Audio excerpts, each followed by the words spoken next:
आजमगढ़ जनपद के प्रबुद्ध संवाद के इस मौके पर इस कार्यक्रम में उपस्थित हमारे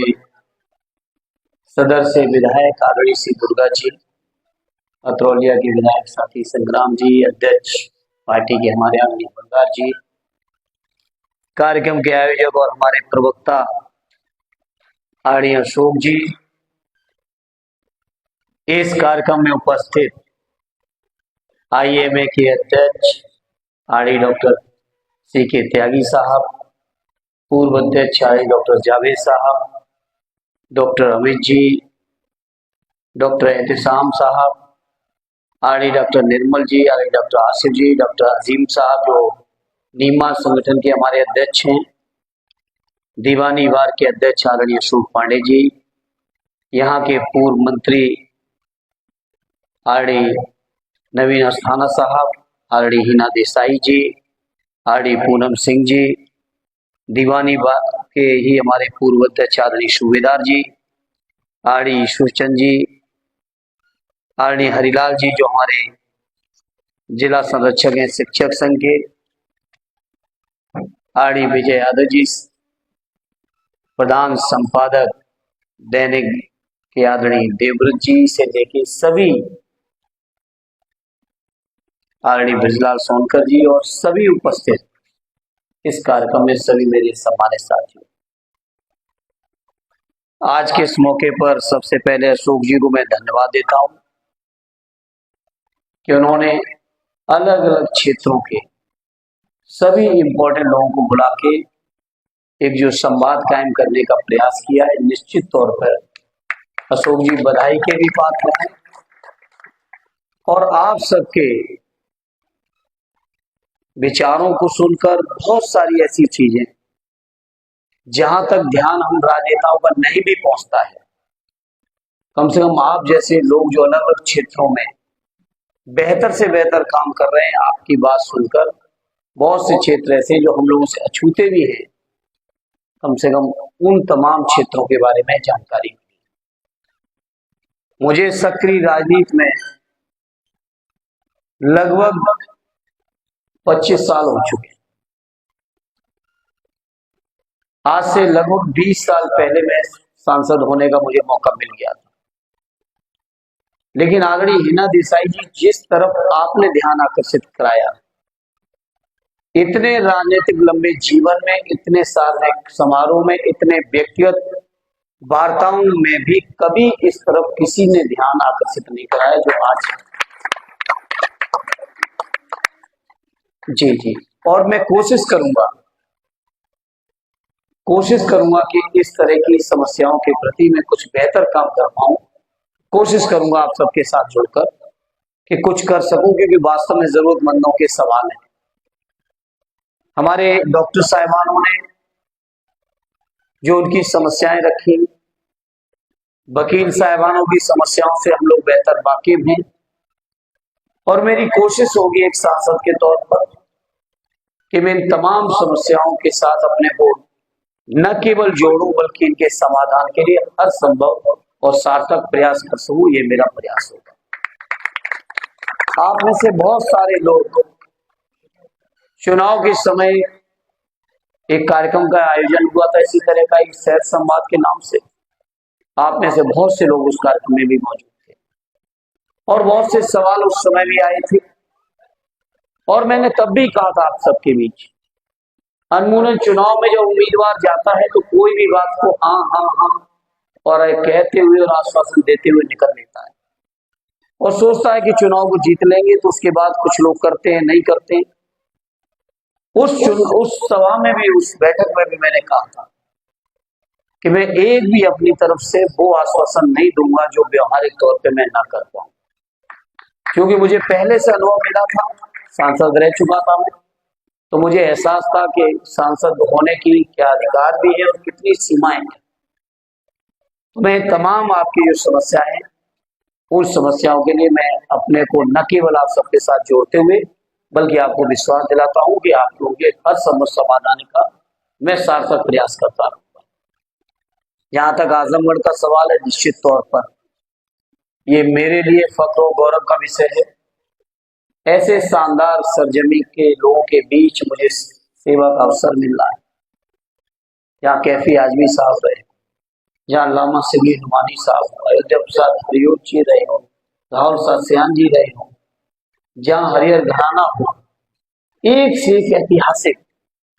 इस जिले से जुड़ी हुई, चाहे कला के क्षेत्र में, साहित्य के क्षेत्र में, आजादी के लिए अगर बात करेंगे तो आजादी के आंदोलन में, हर क्षेत्र में, राजनीतिक क्षेत्रों में तो आजमगढ़ का अनुकरण मैं समझता हूँ देश के लोग करते हैं। ऐसे गौरवशाली जिले का सांसद होना मेरे जैसे छोटे से राजनीतिक कार्यकर्ता के लिए बहुत सौभाग्य है। और मैं अपने आप को और आपको विश्वास दिलाता हूँ कि जो भी सार्थक उम्मीद आपने लगाई होगी, सकारात्मक उम्मीद लगाई होगी, जायज उम्मीद लगाई होगी, आपकी हर उम्मीद को, चाहे आजमगढ़ की सड़कों पर संघर्ष करना पड़ेगा, चाहे देश की संसद में संघर्ष करना पड़ेगा, हर संघर्ष को करते हुए आप लोगों की उम्मीदों को पूरा करूंगा। ये चुनाव के दौरान भी कहा था। हालांकि हमारे विपक्ष के लोग बहुत सारी बातें कर रहे थे, पत्रकार मित्र भी कई सवाल कर रहे थे जो बहुत सारे मौजूद भी हैं। मैंने उस समय भी कहा था कि अभी मेरा कुछ भी कहना गलत होगा, चुनाव का परिणाम आने दीजिए, चुनाव के परिणाम के कुछ महीनों के अंदर जो भी लोग मेरे ऊपर आज आरोप लगा रहे हैं, उन आरोपों को मैं अपने कामों से धोने का काम करूंगा। ये मैंने चुनाव के दौरान भी कहा और मैं कोशिश करूंगा कि अगले कुछ महीनों के अंदर जितने लोग आरोप लगाने वाले थे वो अपनी बात को वापस लेते हुए दिखाई देंगे, आरोपों को दोहराते हुए नहीं दिखाई दे पाएंगे। ये मैं आप सबको ज्यादा विश्वास दिलाता हूं, क्योंकि हम लोग जिस राजनीतिक विरासत को लेके चले, जिन संस्कारों में पले बढ़े, और ये बात केवल मैं इस हॉल में नहीं कह रहा हूँ, आजमगढ़ के लोगों के बीच नहीं कह रहा हूँ, मैंने ये बात देश की संसद के बीच खड़े होकर कही थी कि हम सबको जो परवरिश मिली है, जो सोच और विचारधारा मिली है, श्रद्धेय नेताजी ने कहा कि देश की जनता के बीच सार्वजनिक तौर पर अगर कोई वादा करके आते हो और वादे को पूरा नहीं करते हो तो वो भी एक भ्रष्टाचार है। और मैंने संसद में खड़े होकर कहा कि इस तरह के भ्रष्टाचार में भारतीय जनता पार्टी ने वर्ल्ड रिकॉर्ड बना दिया है। कोई ऐसा आश्वासन किसी वर्ग, व्यक्ति, समाज, संस्था, क्षेत्र के लिए नहीं छोड़ा जिस आश्वासन को बीजेपी के लोगों ने चुनाव के दौरान जनता के बीच न दिया हो। अपने घोषणा पत्र के माध्यम से दिया, भाषणों के माध्यम से दिया,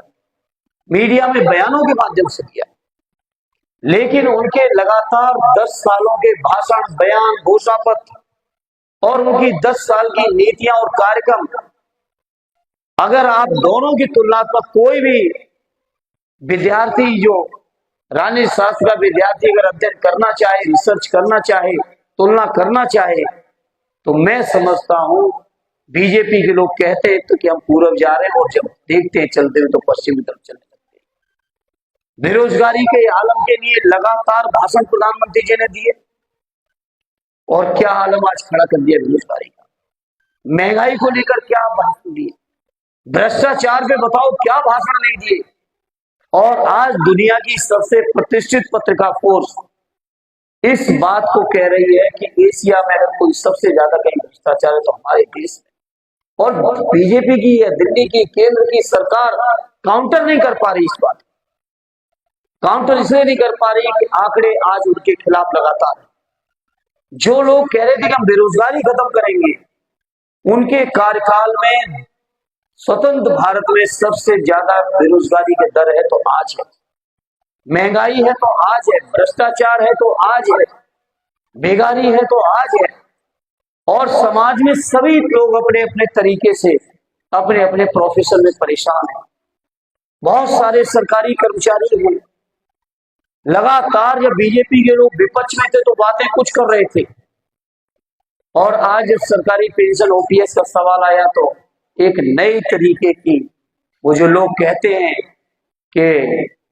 नई बोतल में पुरानी शराब है, इसी तरह की पुरानी योजनाएं उनको घुमा के, नाम बदल के, इस तरह की चीजें बीजेपी के लोग जो कर रहे हैं, मैं समझता हूं देश और प्रदेश का जनमानस आज पूरी तरह से निराश है।